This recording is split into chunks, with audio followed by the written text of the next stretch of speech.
ታሞ ተመማቀቅ አስቀድሞ ነበር መጠንቀቅ የሚባል አባባል አለ።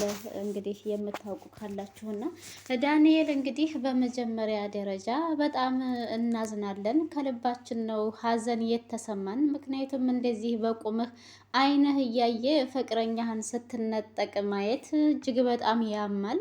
በጣም ነው የሚያሳዝነው። የዳንኤል ሁኔታ ያለበት ከባድ ሁኔታ ላይ እንደሆነ እንግዲህ ሁላችንም ተመልክተናል። ቲናስ ምን አለች? ባሌ እያለች ወረቀት አልቀደርኩም፣ ገና አልተፋታንም፣ እስከዛ ድረስ ባሌ ነህ እያለች ካሌብን ስታስቸግረው የነበረችው ሴትዮ ምን ተሰማት የሚለውን የምነግራችሁ ይሆናል። ቆይታችሁን ከኔ ጋር አድርጉ። ሰላም ሰላም፣ ውድና የተከበራችሁ የቻናል ቤተሰቦች እንዴት ናችሁ? ደህና ናችሁ ወይ? ሰላም ናችሁ ወይ? እኔ ሰላም ነኝ አልሐምዱሊላህ። እንዴት ተለመደው ወደ ቻናሌ በአዲስ ቪዲዮ ተከስቻለሁ። ቤተሰብ ቪዲዮ ስትጀምሩ ላይክ፣ ሼር፣ ሰብስክራይብ ማድረጋችሁን አትርሱ። እስከ ቪዲዮ ፍጻሜ አብራችሁኝ እንድትቆዩ በትህትና ጠይቃለሁ። በዛሬው ዕለት እንግዲህ ዳንኤል እና ቲና በቁማቸው ፍቅረኛቸውን እየተወሰደባቸው ወይም እየተወረሱ ይገኛሉ። ቲናም ብትሆን ካሌብን ወረቀት ስላልቀደድን እኔ እናንተ ባልና ሚስት ነን፣ ገና አልተፋታንም እያለችው ነበረ። ዳንኤልም ደግሞ ከቲና ጋር ርቀቱን ጠብቆ ሊኖርና ከዚህ በኋላ ያለውን ህይወት ግን ከኤዱ ጋር መቀጠል እንደሚችል ለአባባ ሽማግሌ በመላክ ኤዱን አስታርቀኝ ባክን አባዬ፣ እኔ በጣም የምወዳት ፍቅረኛዬ ናት፣ የልጅነቴ ናት እያለም እንግዲህ አባባን በተደጋጋሚ በማስቸገር አባባም ደግሞ የዋልክልኝ ውለታ እንደዚህ በቀላል የሚተው አይደለምና እኔም ደግሞ ኤዱን አሳምንልሃለሁኝ ብሎ ባለው ቃል በገባው መሰረት አባባም ኤዱን አሳምኖ ከዳንኤል ጋር አስታርቋቸው ነበር። ግን ደግሞ ዳንኤል ከቲና ጋር ያለውን ነገር ስላልጨረሰ ከሷ ጋር ሊራራቅ አልቻለም። ኤዱም ደግሞ ዳንኤል ተስተካከለ፣ በቃ ከዚህ በኋላ ህይወቴ ሰመረ፣ ሀሳብ የምኞቴ ተሳካልኝ እያለች ፍንድቅድቅ እያለች ቢሆንም ያልታወቀባቸው ቲናና ዳንኤል ግን አሁንም ቢሆን በድብቅ ሁሉን ነገር እያወሩና ዳንኤልም ደግሞ ከቲና ጋር እንዳራቀ ዛሬ ላይ በአይኗ ያየች ይሆናል። ኤዱ ይህንን ነገር ስታይ እጅግ በጣም ነው የተበሳጨችው። ቲናም እንግዲህ አጋቹ ሰውዬ ያንን 1 ሚሊዮን ብር ካላመጣሽ በህይወትሽ ላይ ፍረጂ፣ ጥላሽ ነኝ ብዬ ነግሬሻለሁኝ እያላትም ነበር። ቲናም 1 ሚሊዮን ብር ቀላል አይደለም፣ እኔ ብሩን ከየትም አምጥቼ ልሰጥህ አልችልም፣ ስለዚህ ከገደልክም ግደለኝ በቃ የሚል መልስ ነበር የመለሰችለት። በቃ ይሄ ነው የመጨረሻ መልስሽ ሲልም ነበረ አጋቹ የጠየቃት። ቲናም ምንም አይነት ነገር አማራጭ ስላልነበራት አዎ ይሄ ነው መልሴ፣ ብሩን አላገኝም ብላው ነበር። እናም ይህንን ካለችው በኋላ አጋቹም ጥሏት ሄዷል።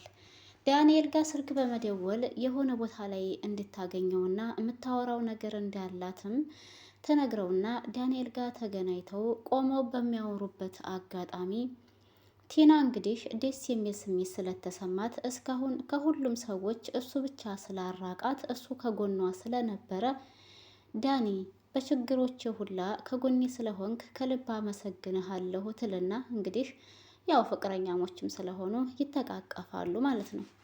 ልክ ሲተቃቀፉ ኤዱ ትደርስባቸዋለች። ሁለታችሁም የማትስተካከሉ ሰዎች ናችሁ፣ ከንቶዎች፣ በጣም አዝናለሁ የሚል ንግግር ትናገር እና ኤዱም እንግዲህ እነሱ እዛው በቆሙበት ጥላቸው ትሄዳለች። ዳንኤል ግን ልክ ከዚህ በፊት እንደሚደልላት ወይም እንደሚዋሻት ሊያስመስል ሞክሮ ነበር። ኤዱ ግን የመጨረሻ ስለቆረጠች አንዲትም ነገር እንድትናገር ወይም እንድታስረዳኝም አልፈልግም፣ እንዳትከተለኝ ትልና ጥላቸው ትሄዳለች። ዳንኤልም አላስቻለውምና ኤዱን ተከትሎ ቲናን በቆመችበት ጥሏት ይሄዳል። ቲና የዚህ ጊዜ ከት ብላ ትስቃለች። ይህ ማለት ለቲና ደስታ ነው የፈጠረላት። ምክንያቱም ዳንኤል ከኤደን ጋር መቀጠሉን አትፈልግም፣ ቲና ዳንኤልን ስለምትፈልገው።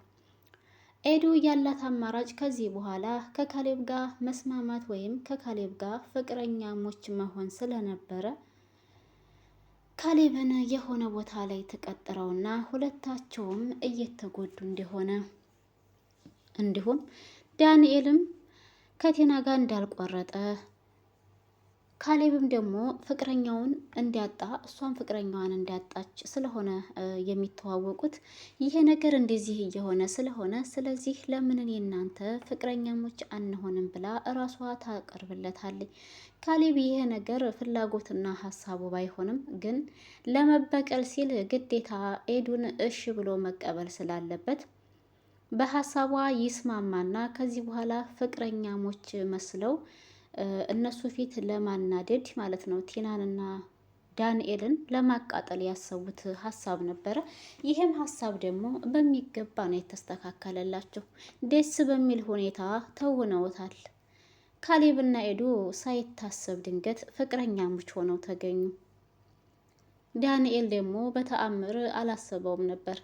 በእርግጥ ከዚህ በፊት ካሌብና ኤዱ አንድ ላይ በሆኑበት አጋጣሚ ለምንድን ነው ሚስቴን እንደዚህ የምታደርገው እያለ ዳንኤልም እንግዲህ ከካሌብ ጋር ግርግር ፈጥሮ ነበረ።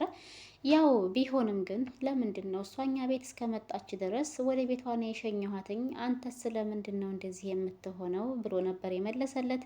በዛሬው ዕለት እንግዲህ አይኑ እያየ ካሌብና ኤዱ ውጭ አምሽተው ወደ ቤት መግባት እንዳለባቸውና ቲናና ዳንኤል ደግሞ ሳሎን ላይ ቁጭ ብለው ማውራት ያለባቸውን ነገር እያወሩ እንደነበረ አይተናል። ይህ ነገር ሁለቱም ተመካክረው ያደረጉት ነገርም ይመስላልና እነዛ ቁጭ ባሉበት እንግዲህ ዳንኤልና ቲና በተቀመጡበት ኤዱና ካሌብ እየተጓተቱ ከውጭ ገባሉ።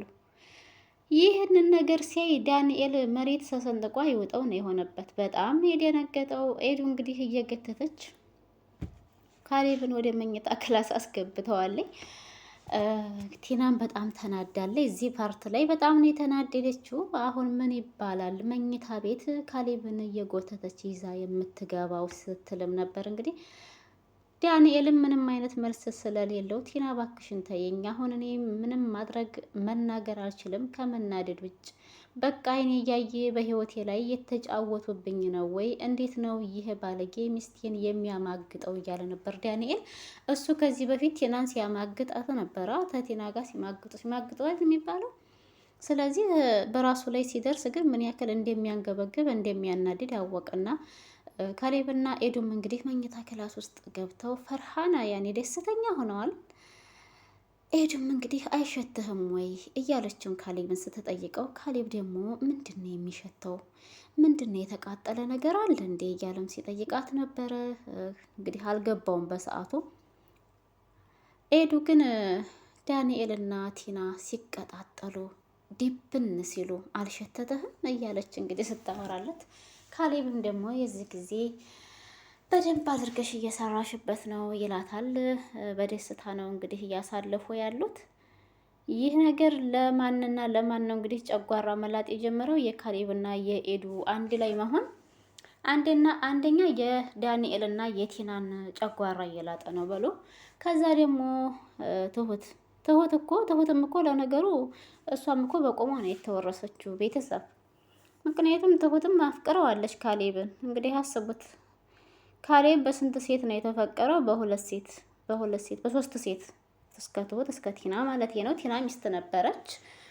አሁን እንግዲህ ያው እዛ አንድ ላይ ተቀምጠው ደግሞ ሲሳሳቁ ሲጨዋወቱ እዚሁ መካከል እንግዲህ ትሁትም ብድግ ብላ ካጠገባቸው ፈንጠር እያለች የተናደደ የሰው ምልክት እያሳየች ካጠገባቸው ተነስታ ትሄዳለች።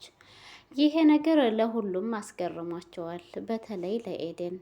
ኤዱ እንዴት ተለመደው ኪችን ስለምትሄድ ኪችን ትሄድና ምን ነው ትሁቴ ምን ሆነሽ ነው? አላግባብ የሆነ ወይንም ደግሞ አንቺን ሊያስከፋሽ የሚችል ነገር አድርገናል ወይ ብላም ስትጠይቃት አይ ምንም የለም እንደዚሁ ነው። አንቺ ግን ከካሌብ ጋር እንደዚህ መሆኑ አግባብ ነው ብለሽ ታስቢያለሽ ወይ ብላ ስትላትም ያው እንግዲህ ኤዱ አስባበት አልማበት ስለተነሳች አዎ እያለቻት ነበር። ከዚህ በፊት እኮ ግን ካሌብን ነው ወይ ያፈቀርሽው ብለሽ እኔን እየጠየቅሽ ነበር አይደል ስትል ትሁት እንግዲህ እኔማ ወድእሸዋል አፍቅረሸዋል ብዬ በጣም ተደስቼ ነበረ።